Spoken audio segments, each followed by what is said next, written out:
Hello, and thank you for tuning in to Starting Small, a podcast about brand development, entrepreneurship, and innovation in the modern world. In this episode, I'm joined by Shawn Nelson, founder of Lovesac, a beanbag-like sack filled with a proprietary blend of recycled foam remnants called Durafoam. Listen as we talk about Shawn's upbringing, education, and overall inspiration towards creating Lovesac as it is today.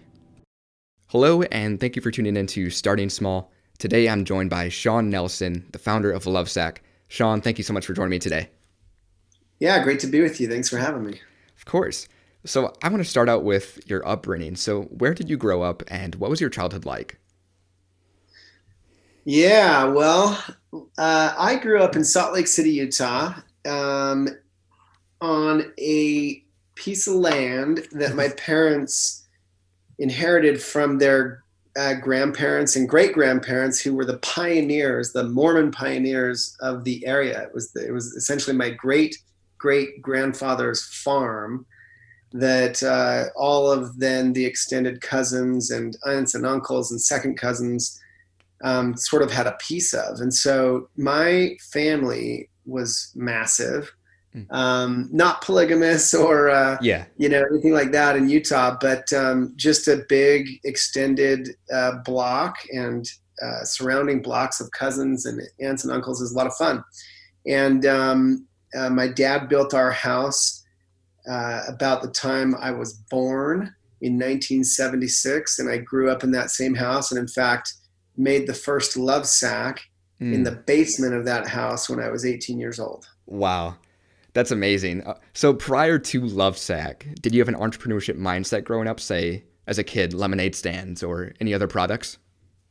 Yeah, I did. We did all those sorts of things, lemonade stands, especially, we had a bunch of fruit trees on our property and surroundings. So we would climb those trees and pull down all the cherries and fill entire coolers full of, cherries and apricots, and then sell those to like the catering kitchens in the area and stuff like that. And in some cases bring home a couple $100 or so, which Wow. For a kid in the early 80s was a lot of money. For sure. And a lot of fun. Awesome. So I saw you went to the University of Utah in 1995, and this is around the development of Lovesac. But outside of Lovesac, what did you study there? So I started as a music major. I had been a pianist, taking piano my whole life, and in high school began playing somewhat professionally, like at weddings and private parties and stuff, and started to sing and play, and thought I was I just loved music and playing in bands and that sort of thing. And then I took 2 years off to be a missionary for my church. I was a Mormon missionary in Taiwan. Okay. I spoke Mandarin Chinese. I became fluent in Chinese. This is when I was 18 and 19, or 19 and 20 years old. And I had made that first Lovesac when I was 18 in college and put it away to go on the mission. And when I came back home and began, going to college again, is when my friends were going to the drive-in movies, and I remembered, I have this thing. It's in the garage wrapped up in plastic, and I pulled it out and started using it. And that's when everybody saw it and wanted me to make them one. And that's when Lovesac became a business. That's awesome. So if you don't mind, backtrack from there. What made you conceptualize the idea of the Lovesac, and what inspired you to move that direction? Yeah, so when I was 18, I was just graduated from high school, waiting for that first semester of college before my mission, bored out of my mind, watching The Price is Right, in wearing basketball shorts, sitting on my parents' couch on a Saturday morning, and it just popped in my head. Like I envisioned this, like imagine a beanbag from me to the TV, like this whole floor in front of me. Like that would be so crazy. Yeah. And I'm just an impulsive person. And so I got off the couch, got in my car, drove down to Joann's Fabrics, looked for some vinyl, because that's what you make a beanbag out of, right? On sale. Bought a couple scraps. It was 14 yards of fabric. Drew 2 giant figure eights, kind of like a baseball, and tried to sew them together. And my girlfriend's mom helped me finish it, put a zipper in it. And then I had to stuff it, and I couldn't find enough of those beanbag beads, so I looked around the house to find anything squishy I could put in it. And I found my parents' camping mattresses, like a piece of yellow foam Yeah. rolled up with a bungee cord around. We had 7 or 8 of those. I chopped them up on a paper cutter, like in little squares. And it took me 3 weeks to stuff this thing with packing peanuts. But those mattresses made it squishy. And when people jumped on it, it was like a giant pillow instead of a beanbag. And it was really weird. Yeah. And it made people react, to it. And they always wanted one. And then, as I said, I served a mission for 2 years, came back home speaking fluent Chinese, had a great time as a missionary, but got back in school, this time as an engineering major, believe it or not. I had changed my mind and decided to do something, more solid than music when I came home. And I did 1 semester of engineering while I was deciding whether to start a little company making these giant bean bags, because everyone kept bugging me to make them one. And I needed a name that was like hippie beanbag, 1970s, love, peace, hate, war, bag, Lovesac. Oh, that's cool. Drove down to Utah State Tax Commission, paid $25 to register the name Lovesac as a business. And I was now selling them to friends and family on the block and people who had bugged me. That's amazing. So how much did that first prototype, that first Lovesac weigh? Like, were you able to carry that by yourself or what? Yeah, that first Lovesac is about the size of our big one today. So, okay. I mean, it was like 8 feet across when it was smashed flat like a pancake in the back of a truck, because we'd take it to the drive-in movies. It probably weighed, 90 pounds, 100 pounds. It was heavy. And it was, we dragged it everywhere. We took it. It had holes in it from the campfire, ashes, and it was pretty beat up by the time I started making them professionally. and it was just my side hustle through college. And then, I started in music and then engineering. And then I got out of that. And the fastest way for me to graduate was just to do a major in Chinese, and a double major in Asian studies, and also emphasizing business. So I was taking a bunch of business classes and Chinese classes, and I was able to graduate by 2001. Gotcha. So when you started to begin to sell the Lovesacs from the primary start, how long would one take to finish from start to finish? That first one took me about 3 weeks. The next one I made the first one I made to sell probably took me about a week or two. I mean, I again kind of sewed it up myself with a little help. I found a lady in the neighborhood who was a seamstress who started taking over the sewing for me. But I was still cutting. I was basically a yellow paged sofa makers, and I found this factory in Salt Lake. It's a pretty big factory that threw off a bunch of scrap foam, because when they make couches, they have tons of little pieces that they can't use, and it goes to waste. And so they would sell me giant sleeves, like plastic bags full of this scrap foam. And I was just kind of like doing them a favor to take it off their hands. And I was taking it home and cutting it up on that paper cutter. And it would take me like a week, and it was terrible. And I only did that maybe 2 or 3 times before I was down there picking up some foam in my old, 1976 Bronco. And I said, do you have any way to shred this stuff up? And the factory guys are like, oh yeah, we have this foam shredder back here that we haven't used in like 20 years. So I had to dust the thing off and rebuild the electric motors, kind of like a wood chipper, if you've ever used a wood chipper that you feed sticks into. But now I could feed in, these, scraps of foam, and I could stuff a sack. I could shred enough for a sack in like 1 hour. And that changed the game for me, because all of a sudden now I could make, half a dozen sacks a week and deliver them in this old van that I bought from my parents. And it became a business, side hustle all the way through college. I was going to school in the mornings. In the afternoons, I'd go down to the factory and stuff some Lovesac's, maybe deliver one, having picked up, some sewn sacks that I had cut out myself on the floor and dropped off at my neighbor's house a few days before.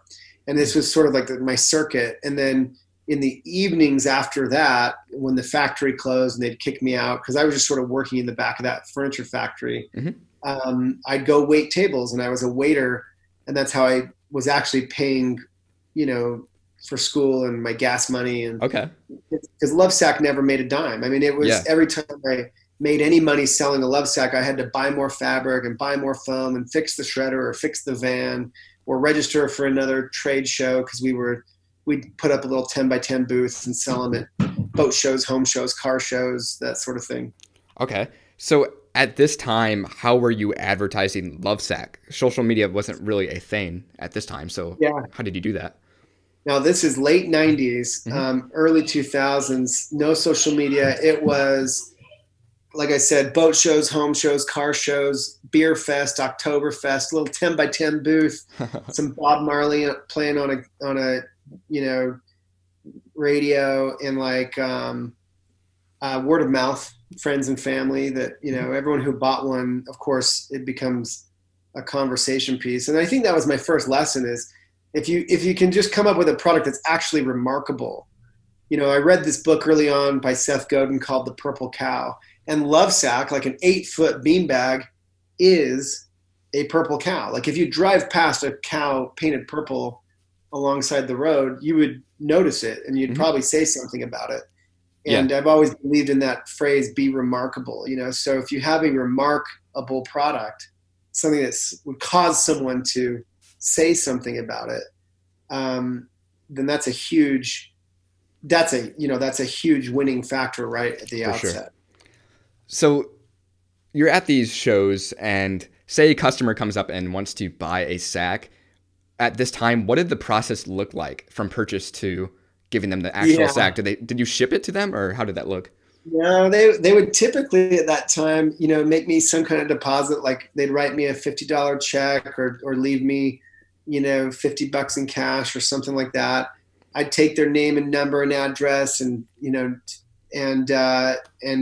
we'd take their order manually, just write it down on a piece of paper. I remember, in fact, I think I still have copies of a few of them, these order masters. They're these giant, just big pieces of paper with a list of all of like the customer's name would go across, their address, the size they want, the color they want, all that stuff. And we would just work off of this giant order form. And in fact, because it was a side hustle, I had some friends in college who sort of joined the company just to sort of help out and see where it could go. And so any one of us might come over during the week, walk into my parents' basement where I was living in what used to be my mother's dance studio. That's how I had the space to roll out the fabric and cut it out. Okay. It's this big empty room. And any one of us might kind of put a check mark by that person's name under the cut column, and we might cut out their Lovesac and then drop it off at Marty's house, who would sew them up, and we'd pick them up a week later. And we just sort of did this in our spare time. And it would take maybe a couple weeks to, work through that little process till it got down to the factory and got stuffed and then delivered in our old 1978 Dodge van. That's amazing. If you don't mind, what did a Lovesac run for at that time when you guys started out?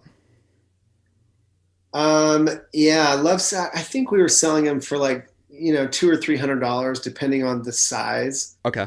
And, they didn't have removable covers, and they didn't come shrunken down. We just roll them out of the back of the van and try not to tear them as we loaded in through their front door usually or whatever. And they'd pay me the balance and drive away and make another one. Awesome. So you guys landed a spot with a giant retailer called the Limited 2, and this was for 12,000 Lovesacks. I was wondering, how did they hear about Lovesac? Yeah, so as I was wrapping up college, and we had been doing what I just described the whole way through in the afternoon, like I said, Lovesac never made any money. It was kind of a pain in the butt. It was fun to have a business through college, but it was time to go get a real job. And I had, my degrees, ready to graduate. I spoke fluent Mandarin Chinese. I had a job waiting for me in China, actually. And I was ready to just shut the whole thing down and move on with my life. And my friends were like, no, you can't close Lovesac. I love my Lovesac. You're crazy. so I said, okay, we'll give it one last shot.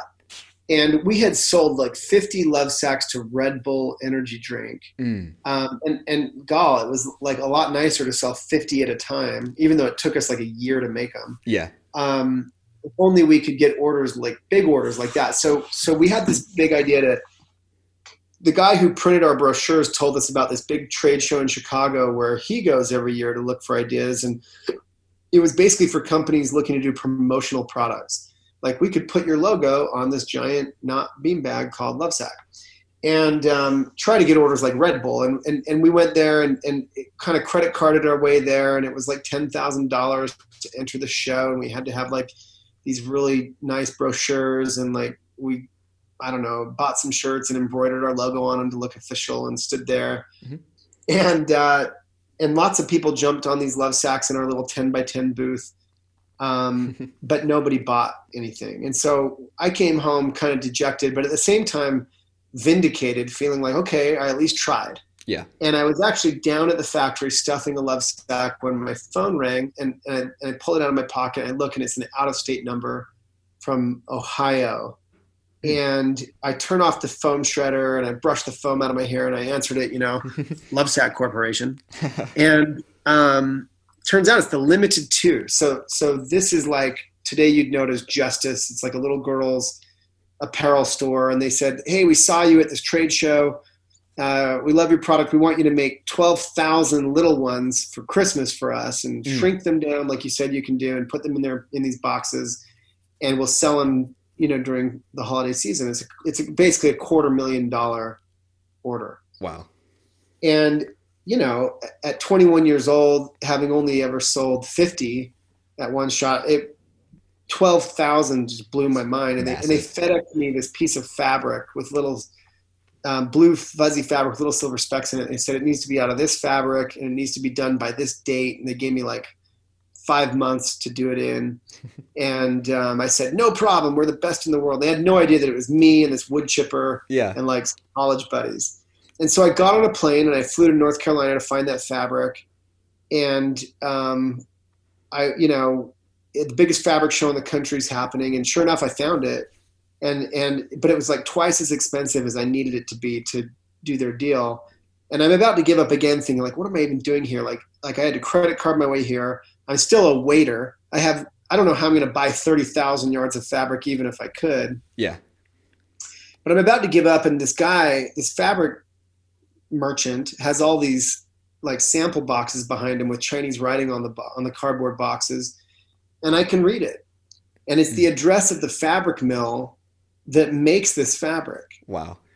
And I'm like, crap, like I can't stop now. So I credit card my way to Shanghai, China, to that address, to the 32nd floor office buildings of the sales office of this fabric mill. And I walk in and I don't speak Chinese at first. I just say in English, I'm looking for this fabric. And they say, yeah, we make it. I said, I need it for, this price. They said, well, it's double that.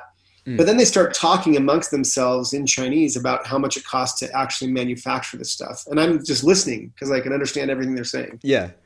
And sure enough, like I just negotiate for 3 days. I knew that they could hit my price if they really wanted to. And so they came down and down and down. And finally they gave up and said, okay, we'll do the deal. We'll cut them and sew them and ship them to you. You're going to have to stuff them in the United States. I said, great, no problem. They said, we just need a $65,000 deposit to get started. And I was, the waiter in me was like, okay. So I called up the limited corporation from China. I said, hey, I'm here at my factory. I've got your order ready to go. I just need $65,000 to get started on your order. And they said, well, we're the limited. We don't give deposits. I said, well, we're Lovesac. I've never done a deal without a deposit. What's wrong with you? Yeah. Anyway, they finally wire me $65,000 to my University of Utah credit union account for Lovesac. Wow. I wire it to China. They're making the sacks. I had to go back home and find a way to stuff 12,000 little Lovesac's over the next 90 days. Man. So how did you keep up with production? Was it just you and your friends still at this time then? Yeah. So basically I flew back home and I drove out to farm country to maybe buy 2 or 3 of these converted grain grinders that we had been using. And but it would have been terrible, and they were slow and noisy. And I said, do you have anything bigger? And this farmer's like, oh yeah. And he shows me this thing called a hay buster, which is like it's a grinder that's pulled around by a tractor on a farm to grind up those 2,000-pound rolls of hay. and we threw some foam in it and jammed it, but we made some adjustment. Anyway, we figured out how to make it work. So I applied to the U.S. government for an agricultural loan for farm equipment to purchase an old 1970s hay buster and a tractor to power it. And I brought this tractor and hay buster to downtown Salt Lake City, next door to that factory that I had been working at for a long time. They leased me a space, and I put this hay buster up inside.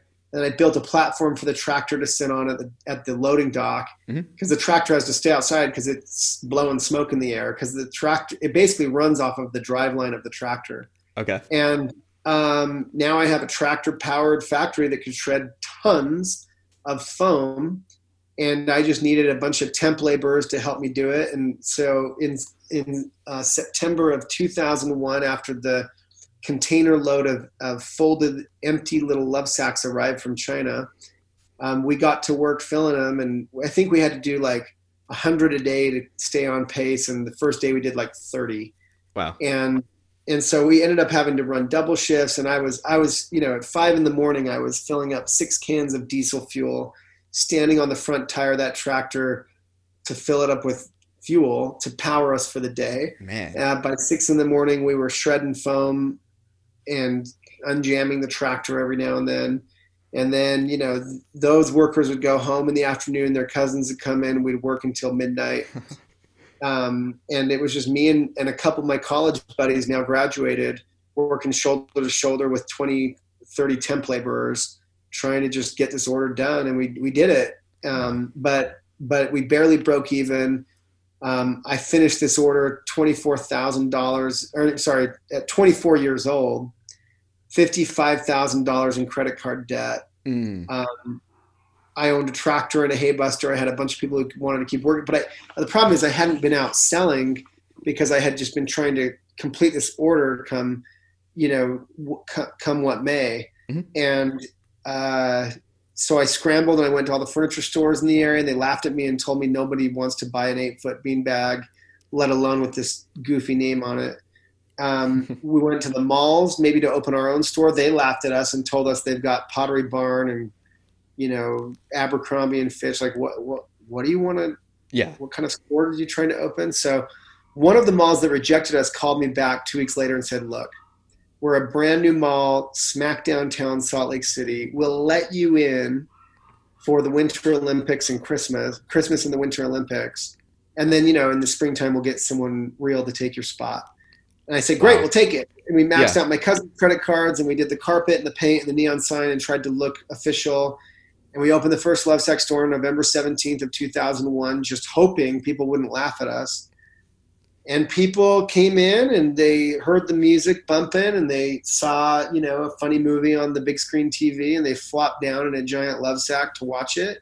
That's amazing. And before long, they wanted to buy them, and we crushed it. I mean, we did tremendous sales in our first 6 weeks in business. We sold everything we could make down the street at our little factory, and people were trying to franchise the business out of the gate, and we were just off and running. That's amazing. So going back to the Limited 2, what do you think this opportunity meant for both your path and the future of Lovesac? Because this is when you were on the fence yourself from continuing Lovesac or not. So what did this really mean for your future with Lovesac?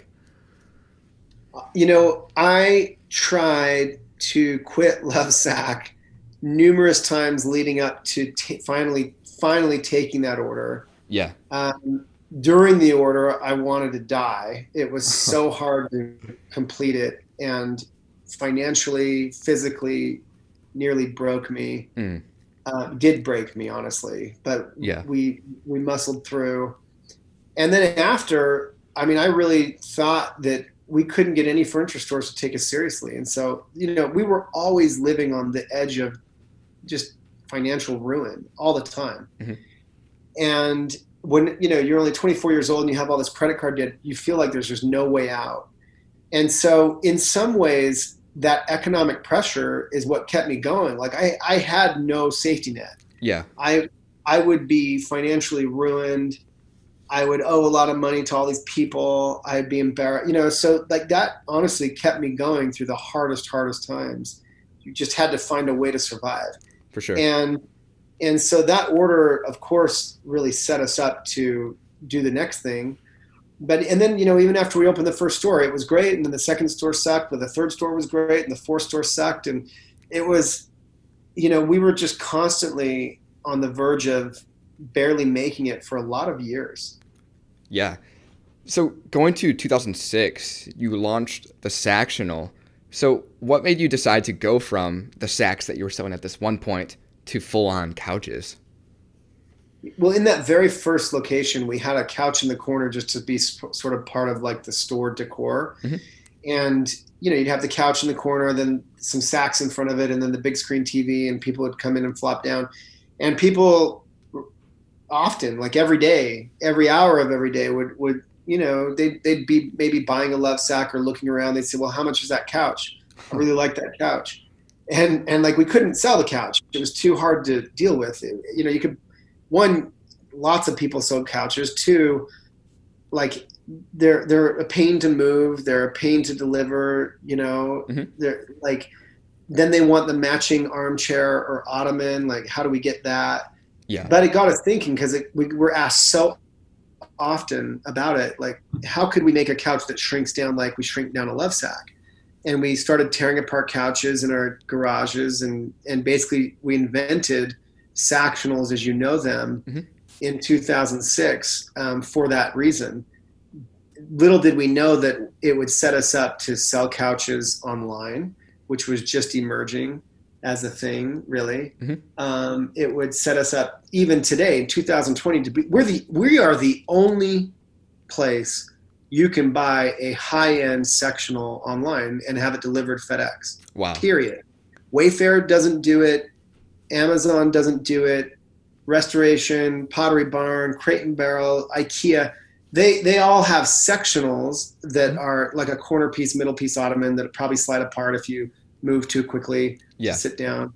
And they come in very, very big boxes if they ship at all like that. Where ours come, if you're familiar with Sactionals, they're much more compact and they're hard to describe, on a podcast, but essentially the cushions and back pillows fit up inside the frames, and the whole thing comes in very small boxes that can be FedExed. And so we didn't realize how big of an idea that was at the time, but we have all these patents on it, and it really was pretty unique. And not only that, but the covers can now come off because each piece is separate. So now it's machine washable and changeable, change the fashion, change the style, change the fabric. Now it can be with you the rest of your life, because as your life changes, so can your furniture. And that led us to today, where we have this entire design ethos centered around the idea of designed for life, where a product could be with you the rest of your life because it was built to last a lifetime, but designed to evolve as your life changes. And that's an easy thing to just spew out there. Yeah. But if you think about that for a second, what else do you own in your whole life that was built to last a lifetime and can evolve with you as your life changes? For sure. Yeah, nothing. And so like we now touched on something way back in 2006 that we didn't even know was going to lead us to a whole philosophy that will probably make us, I hope, the most successful furniture company ever someday. Over the next few years, you're going to see it unfold, because we'll invent other things that will be designed for life, and people will, I think, love us for it because no one else is doing that. For sure. So looking at Lovesac today, what would you say is the main demographic for both the Sacs and the Sactional? Well, for sure, our number one buyer is 35 to 39 years old, starting a family, having children, buying home, maybe their second time buying a home. And they're making good money at that point in their life. Mm-hmm. Sacs and Sactionals are expensive. Yeah. And they're expensive because they are the best. They genuinely can. In fact, it's crazy. There are Sacs I sold in college that are still kicking just fine. Like, we've always made things bulletproof, mm-hmm. really well. We just believed in that. And, it's evolved over time, and we've gotten even better at manufacturing and designing. But it's and that makes us, I think, what's weird is like Sacs begin to resonate with kids when they're like 10 years old. They see like these YouTubers playing games in them. These are $1,000 beanbags. And we want them to want them. And frankly, maybe by the time they're 16, their parents get them one for the basement, or maybe they never got it because their parents would never buy them one. Yeah. And now they're 22 years old, and dang it, they've got their first job and they're making money and they're buying a Lovesac finally. and what's cool is like we can resonate with the youth in a different way than like Pottery Barn or Crate and Barrel can. Yeah. Because of the Lovesac. And then of course the Sactionals have all of the same earmarkings, but are a much more serious investment, but are a really cool product that, so our target demographic ranges from teenagers to frankly empty nesters who see our ads online and they're downsizing and getting out of their giant home and they're getting new furniture as well. And hey, this couch on TV looks pretty clever. Yeah. And it is clever. And so we have a really, really broad appeal in terms of buying demographics, but our sweet spot is that family formation time. Gotcha, for sure. So going into advertisement today compared to when you first started, does Lovesac implement any social media or, say, influencer marketing within the Sacs?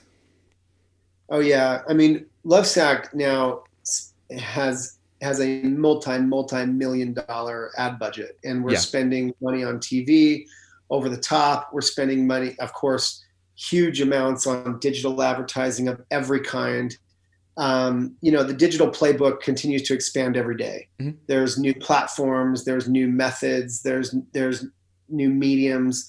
Influencers for us are huge because most influencers, whether they're mommy bloggers wanting Sactionals, or whether they're YouTube gamers on Twitch wanting a big one in fur, they want our product. And so we mostly, because we have a purple cow of a product, as I said earlier, we can just trade for a lot of this exposure and get really a lot of bang for our buck. And we don't pay for a lot of, we pay for very little influencer marketing. We mostly just trade product. Gotcha. So I like to conclude each episode with this. If you could share one piece of advice with an aspiring entrepreneur, maybe something you've learned or regret along your way, what would that be?